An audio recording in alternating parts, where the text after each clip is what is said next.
What's up, everybody? Phil M MMA is back. More action, more interviews. Make sure you guys please subscribe, turn on notifications. Just please subscribe, all right? Because in the following few days, we are going to be doing a picks and prediction podcast. So if you want to make big money, then subscribe. All right, let's get into the interview now.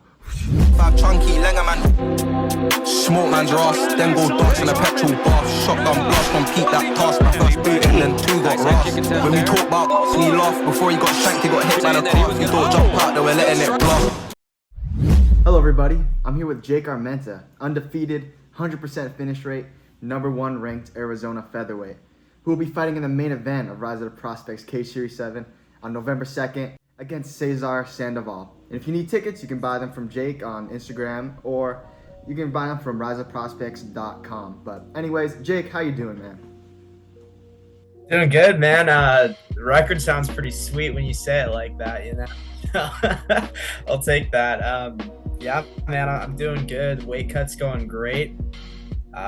Lost about 15, 16 pounds already, so coming into the water cut, but overall, striking's feeling sharp. Grappling's always good as always, so I'm ready to go. That's good to hear, man. But in like the fight videos that I've seen of you on like YouTube and Instagram, it seems that you can do it all: wrestle, strike, choke people out. But in your next fight, what can we expect to see from you, and how do you see the fight going? Forward pressure on the feet. I think I'm gonna beat this dude up. I'm been working my boxing like crazy, so I'm expecting this is gonna be a fun fight to watch because it's gonna be on the feet. Both he and I have extensive wrestling experience. I do my research on all my opponents. He was a regional placer in Texas. I was a state placer in Arizona. I'm a purple belt in jiu-jitsu. I'm sure he's training with some of the 10th Planet guys out there. So I know for a fact we're both killers on the ground, but we're gonna test the stand-up and see if he can hang. Nice, man. Dude, I'm so excited for this fight. It's gonna be a banger. And it's recently you've had a change in opponent, and has that changed your game plan at all, or your preparations? I mean, the preparation remains the same. I spar with guys who, are UFC caliber or LFA fighters. You can't get any better than that. So I haven't really changed my preparation that much. Changed the game plan for sure. My other opponent was a striker. The game plan for him was to put him on the ground and, kill him down there. This guy, he's a grappler, so we might switch it up a bit, but I have a hard time thinking he's going to be able to out-grapple me either way. So really, I think it's going to be a fun fight, but I think I have a lot of tools to finish. That's for sure, man. And you're the #1 ranked fighter in Arizona right now, or #1 ranked featherweight fighter. And what do you think it is that separates you from all the other fighters in the division? For one, my wrestling experience. I think right now I have the best wrestling game plan in amateur in Arizona. And I think the other two is how I approach my fight camps. It's done very professionally. I plan out with fatigue in mind and things like that. And I make sure that I have one-on-one coaching. I'm not just attending classes. I have guys who specifically are doing my pad work, my grappling, giving me one-on-one coaching, unlike some of these guys who might just be in a class with a bunch of other dudes and get one-on-one attention maybe once or twice a week. I have the apparatus around me to go pro soon. So I've built that over the last couple of years, and I feel like that's what really separates me along with my wrestling acumen. That's for sure, man. Your wrestling in the fights that I've seen of you is just like it looks like no one's been able to handle it yet. But moving on. That's from old man Armenta, man. I learned all that from my dad. He was a national champion in college, so I got to benefit from his hard work and got tapped into the wrestling community here in Arizona because of it. Cool, man. And that kind of ties into my next question, which was like, what was it that made you start pursuing MMA seriously? Yeah, so it's funny you say that. Actually, I started doing MMA in Tucson. I lived there for about 6 years when I was going to the University of Arizona.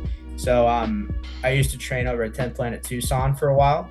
That's where I fought out of for my first fight. And the reason why I got back into it is was going to school, doing the normal thing, going out, getting grades, lifting, and I was like, this is so boring, like so unbelievably boring. Like it's the same thing every day. People were just doing dumb shit, and I was like, I want to get back into competing, and something that I have to look forward to, a bigger goal in mind than just going to classes and getting grades. So I got back into fighting, and it's funny because this is kind of like a full circle moment for me. I started fighting in Tucson. Now I'm gonna win my first belt there, so I'm pretty stoked about that. Actually have the belt right here next to me. God, that's gonna look good, man, when I take that home. What would it mean for you to win the belt, your first belt? For me, it's like because I never won state in wrestling. I was a state placer. I did all of that, but I was never the best in the state. Right now I got that #1 ranking, but it's a ranking. I need to win some hardware to actually prove how good I really am. So this belt is kind of looking for since I was, 11 or 12 years old. That like crowning achievement to show that I am the best in the state, and everybody else needs to come to me if they want to take that title. So that's really what I'm looking forward to, is finally getting some hardware on my name. That's awesome, man. And you're very young in your MMA career so far, but what are your like long-term goals and where you see yourself going with the sport? Well, I mean, the game plan here is, win this next fight, and then we're probably going pro after that. That's kind of the goal here. I'm getting to 5-0. It's been almost impossible to find people who are willing to fight me at this point. We got to 3 finishes and it all dried up. So then we hit 4, and now I can't believe how lucky I am that they even had my first opponent accept, because we reach out to promotions all the time, and I have not heard anything back until Rise reached out to me, with this opportunity. So it's about time to go pro, to answer your question, and keep it pushing from there. That's awesome, man. I'm definitely excited to see you go pro and fight in the professional circuits and whatever. And yeah, it's gonna be awesome, man. But finally, is there any sponsors or members of your team that you'd like to shout out before we end? Yeah, I gotta shout out Cedric Katambwa for taking care of my sparring throughout this entire camp. If you don't know Cedric, he's a killer, LFA staple, and gonna be in the UFC very soon.